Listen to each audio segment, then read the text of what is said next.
porque en realidad fue una hazaña, pero una aventura fantástica, absolutamente increíble. La gesta que pretendía de conocer pues todo lo que fuese conocible. Hay que admirar y realzar la figura de estos grandes marinos, aventureros. Incomparable también diría yo creo que es un hecho único en la historia de la humanidad. Ese enigma que hay detrás de Pigafetta esconde algo. De salir de Sanlúcar de Barrameda y volver, aunque fuera una y con muy poca gente, y volver al punto de partida. Todos vendrán atraídos por el rico comercio que entonces va a desarrollar en Sanlúcar. Aquí se cambiaba la sal de Doñana por cuadros de Rubens y de otros pintores de reconocida fama mundial. Un hecho único en la historia de la humanidad. Eso es de las hazañas más grandes que ha hecho el ser humano, ni llegar a la luna ni nada. Y Sanlúcar era el centro de Europa en ese momento. Y eso por ahí empieza la historia. Será protagonista fundamental en los despachos y en las salidas de las flotas. De aquí salieron un 20 de septiembre y aquí volvieron un 6 de septiembre. La hazaña más importante que se ha hecho en el mundo, como fue la primera vuelta al mundo.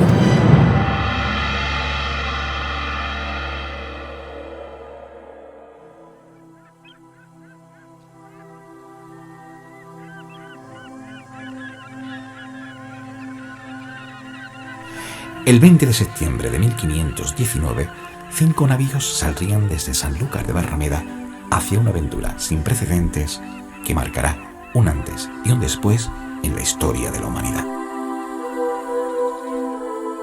Sanlúcar de Barrameda, por diversos motivos, se convierte en protagonista de una de las hazañas más importantes de la historia. Pues cuando a uno le dicen por primera vez, oye, eso de la primera circunnavegación, ¿qué es lo que es? ¿Qué representa? ¿Qué significa? Pues la verdad que te llama un poco la atención nada más que la propia palabra, circunnavegación, que mucha gente no la dice correctamente, ¿no? Y desde que te introduces en ella y empiezas a ver realmente qué fue aquella aventura, porque en realidad fue una hazaña, pero una aventura fantástica, absolutamente increíble, incomparable también diría yo creo que es un hecho único en la historia de la humanidad, pues te sobrecoge y te emociona, esa es la verdad.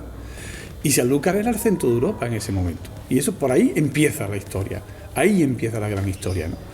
En 1297 se concede Sanlúcar de Barrameda, Sancho IV le concede a Guzmán el Bueno el privilegio y el señorío de Sanlúcar de Barrameda por la defensa que hace de la villa de Tarifa. A partir de ese momento, los distintos señores de la casa irán concentrando, tanto desde el punto de vista territorial como marítimo, harán una concentración muy efectiva desde el punto de vista estructural y económico de la Baja Andalucía, sobre todo la provincia de Cádiz y posteriormente de lo que será el condado de Niebla. A partir de ese momento vemos cómo a través de los distintos privilegios que se le va a conceder, por ejemplo el de Vejer de 1307, el de Chiclana, Conil, poco a poco los señores de Sanlúcar, y en este caso Guzmán el Bueno todavía, va a ser la persona que se va a encargar de establecer las almadrabas del estrecho hasta la raya de Portugal. Luego las distintas concesiones ampliarán esa concesión, ese privilegio, hasta el Reino de Granada, hasta Lorca. Vemos que no solo adquieren lo que es un derecho territorial, sino marítimo. Eso a la larga va a tener muchísima influencia, sobre todo a la hora de lo que será el futuro comercio con el puerto de Sanlúcar y con la villa de Sanlúcar. A comienzos del siglo XVII, un dominico, Fray Pedro Beltrán, escribió una obra dedicada al séptimo duque de Medinasidonia, don Alonso Pérez de Guzmán, y en ella se refiere a Sanlúcar en los siguientes términos. Habla de que es un lugar estratégico y crucial en la carrera de Indias, un puerto opulento, que es la garganta de España por donde le entra el sustento y cómo su orilla es la boca a través de la cual en barquillas llega el alimento hasta Sevilla y a partir de ahí a toda España y a toda Europa. Porque tienes que pensar en un principio que cómo sería Sanlúcar, esa Sanlúcar, la playa debajo de Guía, llena de barcos, de gente saliendo, de embarcando, de llevando los víveres, los alimentos. No sé, yo me imagino hasta los pícaros que tenía que haber por la calle, las prostitutas que habría en los sitios, en las tabernas. Es decir, es que era la vida del siglo XVI, ¿no? Muchos reales, muchos maravedíes, la ciudad llena de gente de todas las razas, religiones, etcétera, y la playa, como ya escribiría Cervantes, invadida de pícaros, porque los pícaros iban a donde veían el brillo de la plata. Sanlúcar no se hace marinera ni importante en la navegación a partir del siglo XVI, puesto que ya Sanlúcar tenía una larga tradición o vocación marinera. Y que evidentemente y que Sanlúcar se convierte en el protagonista a lo largo de 5 siglos, pues de esa política transatlántica, de esa política europea, porque no olvidemos que mucho antes en América ya Sanlúcar traficaba con los puertos hanseáticos, con Dinamarca, con Finlandia. Se va a convertir en un foco de atracción enorme para todos los comerciantes, digamos, de todas las naciones, porque aquí a Sanlúcar llegarán pues bretones, portugueses, italianos, ingleses, alemanes, todos vendrán atraídos por el rico comercio que entonces va a desarrollar en Sanlúcar. Hubo incluso cónsul propio de ingleses y flamencos aquí en Sanlúcar en el siglo XV. Que eso muy pocas ciudades lo pueden decir. Este dominico compara Sanlúcar con las ciudades más importantes de la antigüedad y de su época, hemos dicho del siglo XVII. Así compara Sanlúcar con Babilonia, con Jerusalén, con Alejandría, con Constantinopla, con Roma, con Florencia, con Venecia. Y verdaderamente el protagonismo de Sanlúcar fue incuestionable, sobre todo a partir del descubrimiento de los viajes de ultramar hacia el Nuevo Mundo. Pensemos que Sanlúcar está en un lugar estratégico, como decía el dominico. Está en la entrada y salida hacia el único puerto habilitado para las navegaciones con el Nuevo Mundo. También se refiere a algo muy importante en la navegación para Sanlúcar, como es la barra sanluqueña. Él habla del carácter perjudicial que tiene o peligroso y también del carácter como de defensa para Sanlúcar. Dice Fray Pedro, luego un poco más adentro, sale a todos al encuentro siempre aquella barra ingrata que tantas barras de plata le ha tirado al hondo centro, aquella infernal cuadrilla de peñascos que atraviesa el agua de orilla a orilla. La existencia de esta barra hizo necesaria la presencia de los llamados pilotos de la barra. Eran unos navegantes, unos marineros sanluqueños que tenían que conocer perfectamente toda la parte de la desembocadura del río y de la barra, como decimos. Equivaldría a los actuales prácticos. Eran señores versados en la navegación, en el arte de navegar en partes, digamos, muy confinadas, en partes muy localizadas, como en este caso de la barra. Generalmente, inicialmente eran procedentes de la pesca, pescadores, gente versada en este tipo de navegación local, que sabían todos los bajos, todos los canales, todas las enfilaciones que tenían la mencionada barra que estamos refiriéndonos. Estos navegantes, estos marineros, tenían que sufrir un examen ante el alcalde de la mar y de 4 diputados que eran elegidos por el duque de Medinasidonia, y ahí tenían que demostrar que llevaban ya una experiencia, más de 6 años de navegación, tenían que conocer perfectamente las zonas por las que se podía pasar por entre aquellos bajos que forman la barra de piedras, de ostiones, de arena, y tenían que conocer también muy bien las distintas marcas de tierra, que por lo general eran o bien torres de iglesias o eran árboles, araucarias, que hay tantas en Sanlúcar, pinos. Entonces ellos tenían que enfilar perfectamente 2 marcas o 3 marcas para poder pasar, sacar los galeones o sacarlos a mar abierto o entrarlos cuando venían del Nuevo Mundo. El paso angosto se hacía por los medios que había en aquel entonces, que eran enfilaciones y oposiciones. ¿Qué es una enfilación? Pues la unión de 2 puntos en tierra, ¿eh? Por supuesto, al unir 2 puntos visualmente se determina una línea y el cruce de 2 líneas determinan un punto en el espacio, ¿eh? También se determinaban por oposiciones, que es lado y otro de 2 puntos prominentes de la costa, ¿eh? O sea, mira un faro por babor y otro por estribor, y al estar los 2 enfrentados en oposición, pues también te daba otra línea de posición.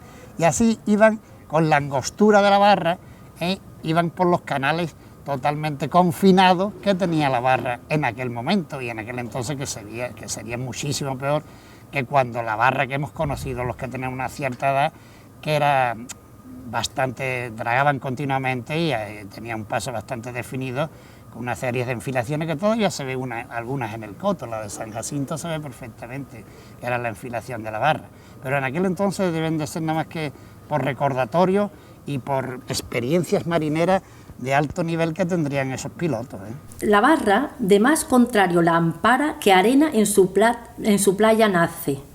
Es su defensa, y así Sanlúcar siempre ha estimado esta barra puesta allí más que cuantas le ha enviado el Cerro de Potosí. Ahí está hablando del carácter protector de la barra, de la defensa para Sanlúcar. Se refiere ahí, o la compara con las barras de plata que llegaban desde las minas de Potosí, en Perú, o de Zacatecas, en México, que eran pues las que entraban y las que después, tanto en España como por lo general, pasaban hacia Europa para pagar todos esos productos extranjeros que aquí no se confeccionaban, no se tenían, pero que salían para el Nuevo Mundo, para el comercio que allí se realizaba. Desde que se le da Sanlúcar a Guzmán el Bueno, pues sus descendientes van a seguir adquiriendo títulos que van a seguir ennobleciendo a esa familia, condes de Niebla, duques de Medina Sidonia, y esta casa, estos señores de Sanlúcar, van a fijar, a establecer la capital de sus estados aquí en Sanlúcar.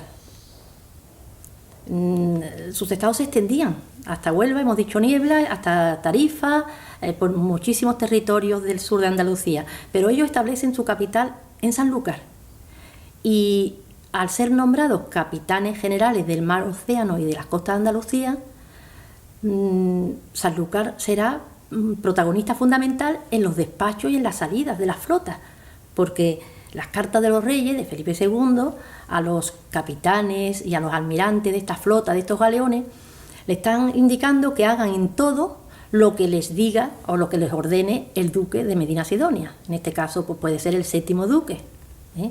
Y de él dependían, de los duques dependían la salida, el despacho de las flotas. Por lo tanto, Sanlúcar tendrá un protagonismo excepcional. Aquí incluso vendrán los oficiales de la Casa de la Contratación de Sevilla para ese despacho. Incluso llegó a pensarse y se edificó una casa en Bonanza para que desde allí acudieran a esa salida de las flotas, porque ¿qué ocurría? Que en aquel tiempo Sanlúcar estaba alejada, era una distancia considerable, y decían los oficiales de la Casa de la Contratación que sería interesante tener allí una casa en la parte de abajo, pues podría servir como almacén para todos los fardos y todo lo que se embarcaba y desembarcaban, y la parte superior para el alojamiento de esos oficiales, que además desde arriba podrían vigilar perfectamente a aquellos galeones, aquellos barcos que estaban en Sanlúcar y que tenían que vigilar exactamente lo que traían y lo que sacaban para que pagaran en la aduana del duque. Eso implicaba no solo el control marítimo de toda esta región del estrecho, incluso llegando hasta la raya de Portugal, sino también le permitía, digamos, mantener una serie de acuerdos con los propios comerciantes, porque ellos, por ejemplo, los duques se convertían en proveedores de esos barcos que iban, por ejemplo, a América o que iban a Filipinas, ¿no? Como aquí vemos algunos documentos. Entonces ellos eran también proveedores de las mercancías, ¿no? Que se transportaban, y eso les daba unos beneficios bastante importantes, y luego aparte evidentemente del prestigio que ello conllevaba, ¿no? Desde 1588 hasta 1642 ostentaron ese cargo los distintos duques, el séptimo, el octavo y el noveno, con sus vaivenes, evidentemente, también y con sus propias crisis políticas, con los distintos monarcas, ¿no? Sobre todo con Felipe II, sobre todo cuando la guerra con Inglaterra, y el duque, evidentemente, ahí hubo un gran fracaso militar. Esto pues le pasó un poco algo, le pasó factura, ¿no? Pero su hijo siguió manteniendo ese cargo, así como su nieto, ¿no? Que es algo, me parece, pues bastante interesante también a resaltar dentro de lo que es el gran estado señorial de los duques de Medina Sidonia.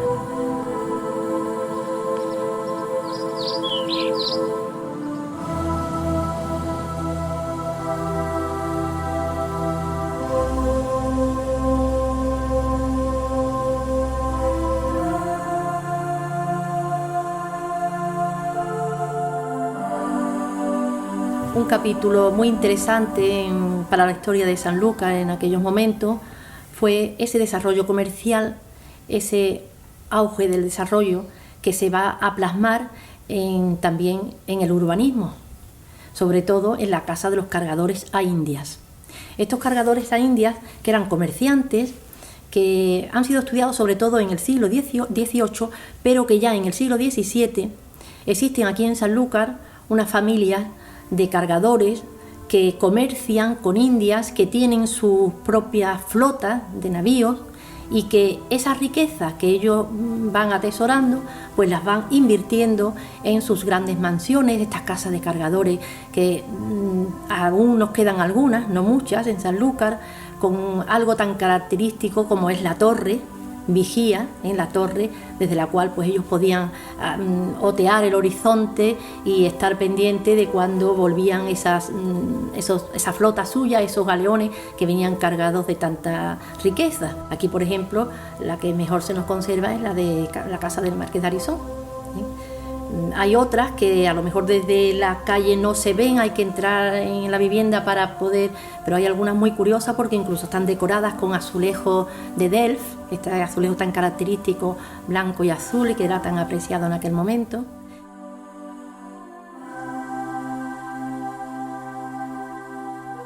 Y Sanlúcar, pues no solamente vio salir el tercer viaje de Colón en 1498, y vio pasar pues tantas navegaciones, tantas flotas como iban continuamente hacia el Nuevo Mundo, sino que también fue el lugar de salida y de llegada de la hazaña más importante que se ha hecho en el mundo, como fue la primera vuelta al mundo. Hay que admirar y realzar la figura de estos grandes marinos, aventureros, con esos grandes desconocimientos totales del asunto, que atravesaron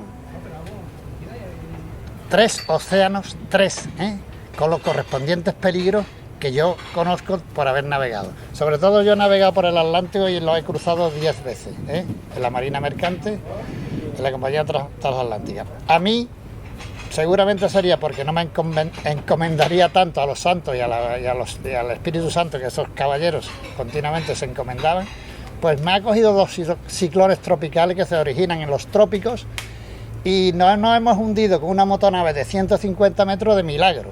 Fíjense si a estos caballeros le hubiera cogido un coletazo de un ciclón tropical que se llama en el Atlántico, o de un tifón que se llama en el Pacífico, o de un Willy Willy que se llama en el Índico.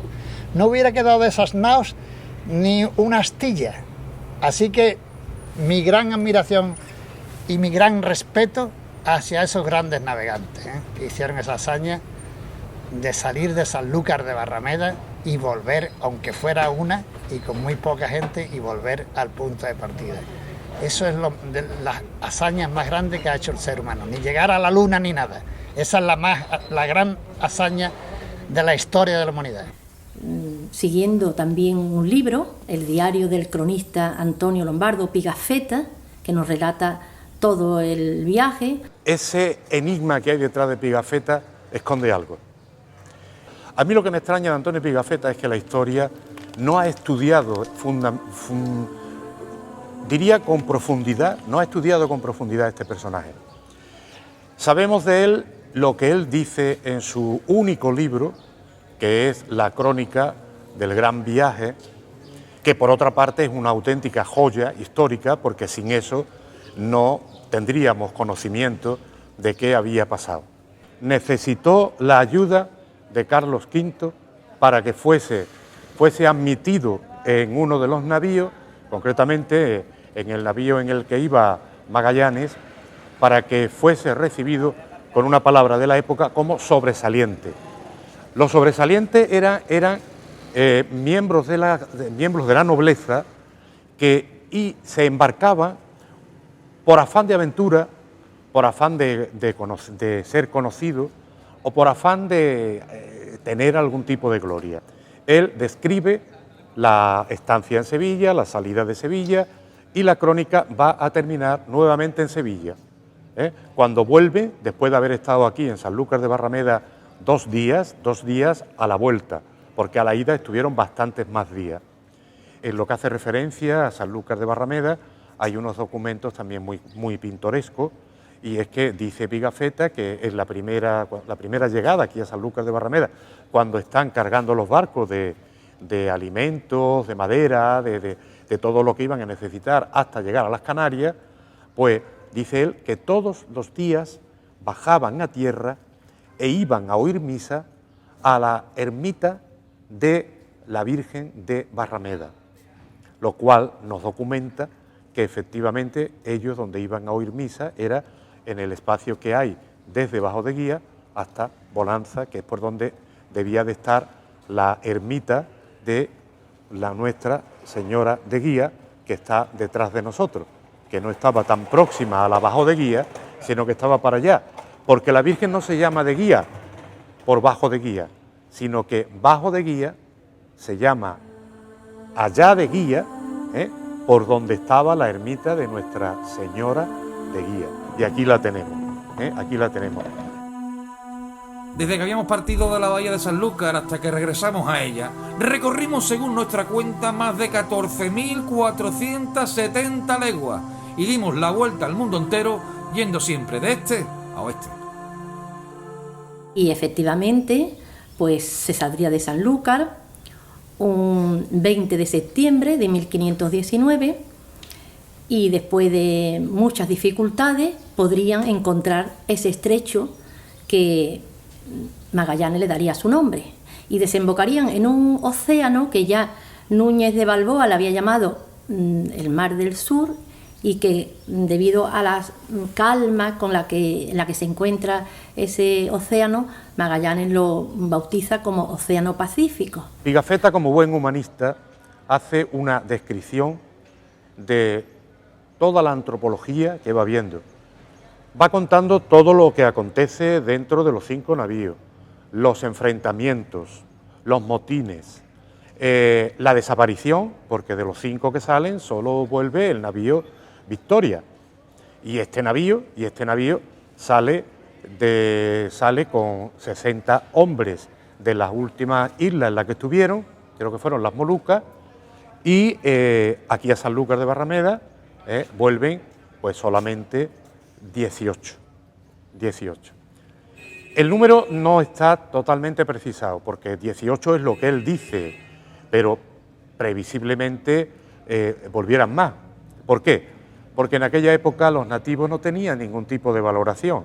Entonces, que figuraran en la lista de los que habían vuelto de la vuelta al mundo, de la circunnavegación, poner en la lista a nativos, incluso hay alguien que ha recogido que venía unos negritos pequeños, esclavos, que traían. Eso no aparece en ningún sitio. Es una antología extraordinaria, la crónica, de la flora, la fauna, las costumbres, cómo vivían cada una de las tribus, cómo vestían, cómo se casaban, cómo se unían, cómo se amaban. Todo está perfectamente expresado. Lo que esta gente tuvieron que pasar, esos 5 barcos increíbles, ese viaje enorme de 3 años, donde pasan angustias, necesidades, hambre, miseria, donde hay una deserción, un barco, la San Antonio, deserta en un momento determinado, porque no está de acuerdo con la política que se está llevando en la dirección de la expedición. Eso era muy frecuente, eso era muy típico. Pues es terrible, ¿no? Pero incluso el motín, se produce un motín. Es interesantísimo cuando ese motín, por las consecuencias que tiene. Primero porque mandan matar a los cabecillas. O sea que aquí hay que tomar medidas, dice Magallanes. Pero al mismo tiempo también no puede deshacerse de todo el mundo, porque uno de los amotinados había sido, por ejemplo, Juan Sebastián Elcano. No podía deshacerse de él. Y fijaros que a la postre se convierte realmente en el capitán general que consigue dar esa vuelta al mundo, ¿no? Esto es increíble, ¿no? La aventura en la Patagonia, los meses que se llevan intentando descubrir por dónde salir en el estrecho de Magallanes, que si lo habéis visto alguna vez en el mapa o en Google, de verdad los recomiendo que lo miréis, echarle un vistazo. La cantidad de islas que hay ahí, la cantidad de sitios que no llegan a ninguna parte, eso es increíble, cómo consiguen encontrar la salida. Después casi más de 100 días hasta que encuentran y llegan a la isla de los ladrones, antigua isla de los ladrones, que ellos le ponen isla de los ladrones precisamente porque les roban el pequeño barquito que tenían para ir a tierra, se lo roban los nativos y por eso le llaman la isla de los ladrones. Después se llamaron las Islas Marianas, hoy se conoce como las Islas Marianas, ¿no? Eso es absolutamente increíble. ¿Cómo se comían? Fijaros, es curiosísimo, ¿no? No tenían que comer, las ratas se pagaban a un dineral, las ratas que había en el barco, porque claro, se comían de noche. No sé si sabéis que normalmente en todas las expediciones se solía comer de noche, pero por una cosa muy sencilla, para que no se viesen los gusanos y los fichillos que aparecían por ahí en la comida. Y eso no tenía más remedio que hacerlo. O sea que, imagínate, ¿no? Y cómo llegan a comerse, como digo, en ese trayecto que va por todo el Pacífico, que ellos le ponen el Pacífico, porque lo encuentran un mar muy tranquilo, muy tranquilo. Una travesía donde el mar parece muy en calma, ¿no? Y llegan a comerse los cueros que protegían los mástiles de las velas, donde van agarradas las maromas.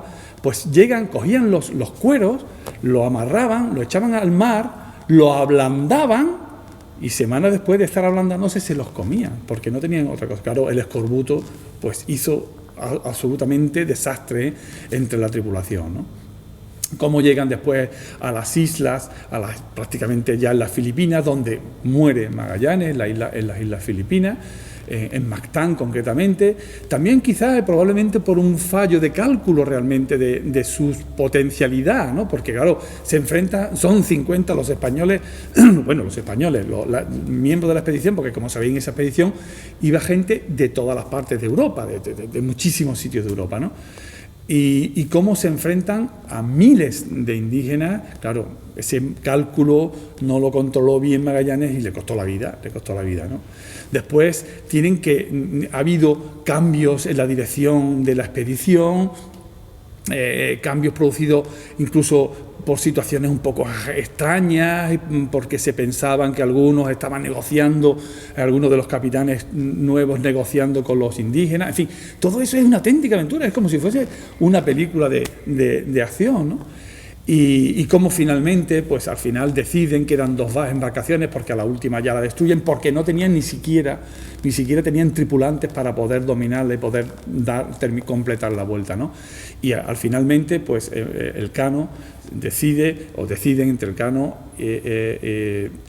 repartirse la nao Victoria y la nao Trinidad. La nao Trinidad vuelve sobre sus pies, de alguna manera vuelve sobre sus pies y termina volviendo a Europa, lógicamente, años más tarde, pero nunca completó la vuelta al mundo. Dio un giro mucho mayor, porque vuelve sobre sus pasos, lógicamente, y no termina de completarla, ¿no?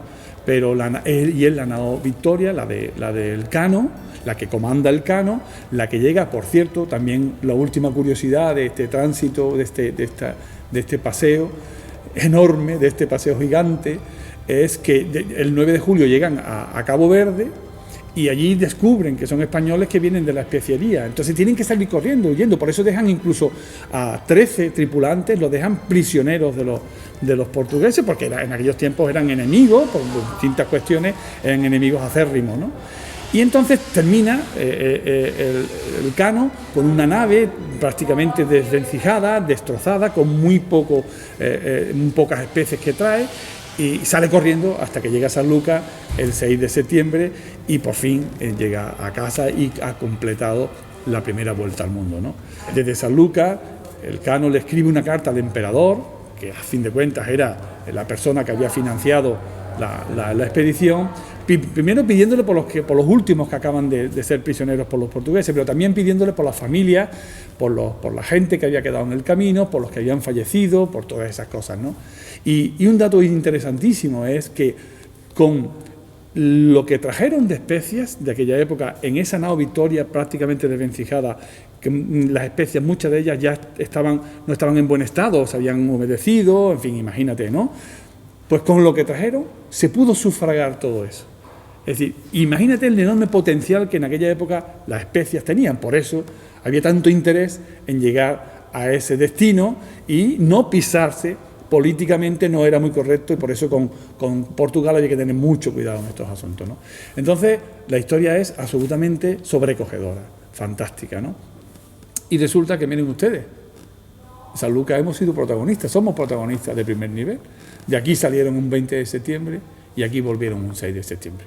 Así que, ¿qué más podemos pedir? Tenemos esa suerte. Que conste una cosa, que el punto de salida de un navegante es la mar, ¿eh? Y la mar empieza aquí, empieza en la broa del río Guadalquivir, concretamente en el pueblo de Sanlúcar de Barrameda.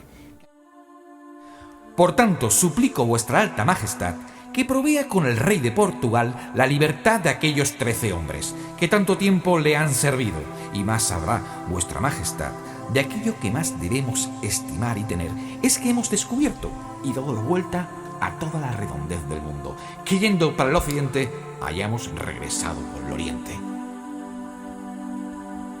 Suplico vuestra majestad que por los muchos trabajos, sudores, hambre, sed, frío y calor que esta gente ha padecido en servicio de vuestra majestad, les haga merced de la cuarta y de la veintena de sus efectos y de lo que consigo traen.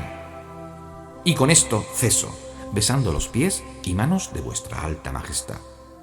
Escrita a bordo de la nave Victoria, en Sanlúcar, a 6 días de septiembre de 1522. Sanlúcar se convertirá en una ciudad con un enorme desarrollo comercial. Las almadrabas, por ejemplo, fueron uno de los grandes negocios de los duques, porque eso les dio una renta, sobre todo a lo largo de 2 siglos, porque luego decae, ya en el siglo XVII es una renta que decae, pero eso le va a posibilitar pues adquirir nuevos terrenos también, nuevos negocios donde fundamentar también todo lo que es la administración señorial, ¿no? Los duques no solo se ocupaban de las rentas del Estado, los tributos, lo que son las alcábaras, el cobro de los almojarifazgos en nombre del rey, sino también ellos tenían su propia renta señorial, con lo que sufragaban otra serie de gastos, ¿no? También gastos militares, ellos hacían las levas en nombre del señor. Evidentemente, antes de las grandes navegaciones, o sea, antes de que Colón saliese de aquí, ya los duques comerciaban con Berbería y también antes de ser capitanes generales del mar Océana, que eso será mucho después, ya controlaban lo que es el tráfico marítimo, sobre todo defendiendo lo que es la frontera del estrecho de Gibraltar, sobre todo pues dentro del contexto de las guerras con el turco, dentro del contexto de la guerra con Marruecos y también con las posesiones, evidentemente, que Portugal defendía también en esta zona. Esto, por ejemplo, es un apartado muy interesante para el estudioso y que todavía está mal estudiado en este archivo, y hay muchísima documentación. Eso es, por ejemplo, cómo se fletan del puerto de Bonanza los distintos barcos que van a América. El desarrollo comercial irá en aumento y las navegaciones, pero esas navegaciones no comienzan en el 16, puesto que ya Sanlúcar tenía una larga tradición navegante y marinera. Sus embarcaciones se acercaban hasta el norte de África, hasta la Berbería, navegaban por el Mediterráneo, comerciando con las ciudades italianas. Los barcos de los duques, tenemos aquí la documentación, pues navegaban hacia Valencia y hacia Barcelona, llevando los productos, por ejemplo, el atún de las almadrabas, trigo, aceite, vino. Sanlúcar en estos momentos, antes de los viajes precolombinos, era el puerto de entrada de todas las mercancías de los países hanseáticos. Estamos hablando ya de los siglos XIV y XV, una fecha muy temprana.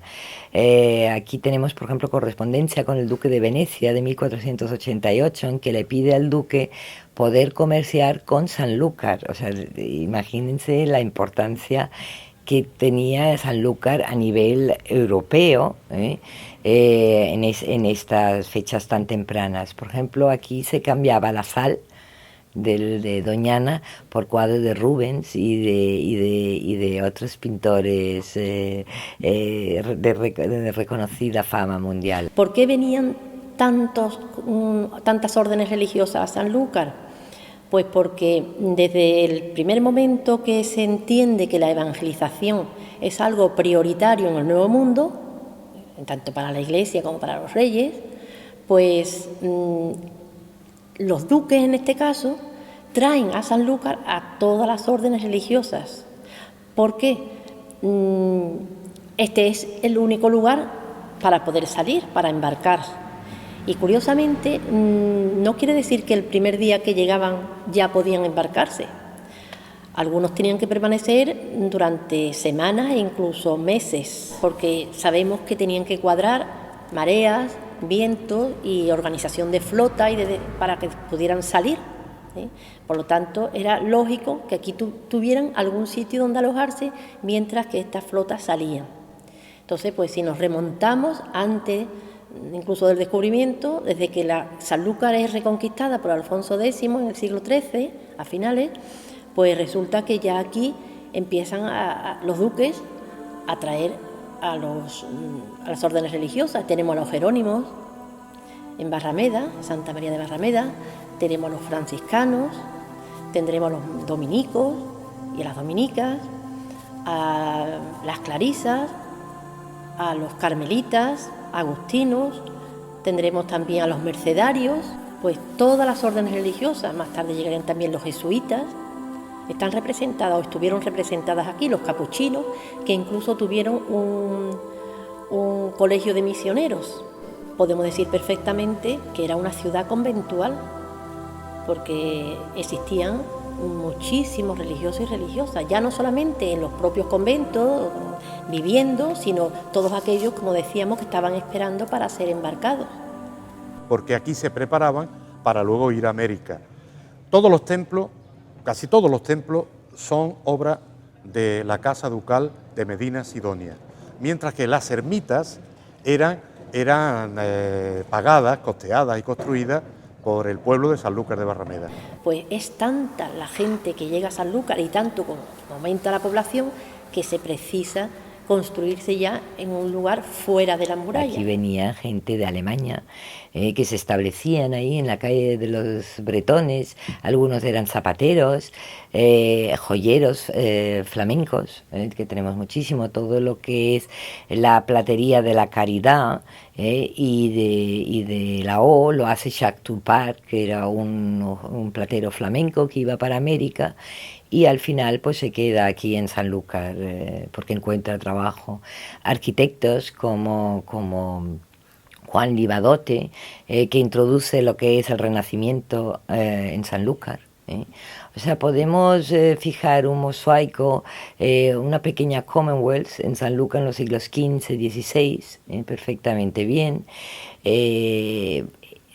Que lamentablemente, evidentemente, después de algunos conflictos bélicos y sobre todo cuando ya los duques tienen que abandonar Sanlúcar por motivo de la supuesta sublevación del noveno duque. El intento de secesión del duque don Gaspar, unido con su primo, el marqués de Ayamonte, y alentado por el rey de Portugal, que estaba casado con una Medina Sidonia, pues intentaron que Sanlúcar de Barrameda se constituyera en un reino independiente, presidido por la Casa Ducal. Esto fue descubierto, el duque fue se le llevó aprisionado a Castilla, al marqués de Ayamonte se le mató, y ahí comienza la ruina de Sanlúcar de Barrameda, porque todo lo que era propiedad de los duques, todo eso fue a parar a las arcas de la corona, que por otra parte la corona llevaba ya mucho tiempo deseando que se produjese algo de este tipo, para poder hacerse con todas las propiedades que había. Comienza para Sanlúcar de Barrameda, con la entrada en la corona, un periodo de una crisis económica, social, etcétera, porque además se fueron los comerciantes. Claro, aquí ya no tenían la libertad de comercio que tenían con los duques. Se fueron los comerciantes al puerto de Santa María, al puerto Real y a Cádiz. Y ya entramos en lo que es la decadencia de Sanlúcar. A pesar de que ya los vinos, como la manzanilla, ya son conocidos fuera de España, como en Francia, por ejemplo, Montijo, Eugenia de Montijo se lo lleva a la corte francesa, pero eso evidentemente no crea una capa industrial, ¿no? Lamentablemente Sanlúcar cae en el olvido también de los políticos de aquel momento, ¿no? Y bueno, hasta nuestros días que Sanlúcar nuevamente intenta salir adelante hoy con otro tipo de industria, más versado en la agricultura y en la pesca y sobre todo en el turismo. Es el gran futuro de Sanlúcar, sobre todo si no se sigue destruyendo el patrimonio como hasta ahora. Las consecuencias sociales, históricas, patrimoniales, antropológicas que esto tiene para Sanlúcar son extraordinarias. Por lo tanto, hay una conclusión desde mi punto de vista que es absolutamente incuestionable, ¿no? Los sanluqueños estamos obligados a entregarnos a esta aventura. A Sanlúcar de Barrameda vino mucho de vegetación, vino mucho de riqueza, vino mucho de gente, y la cultura indudablemente se enriqueció muchísimo.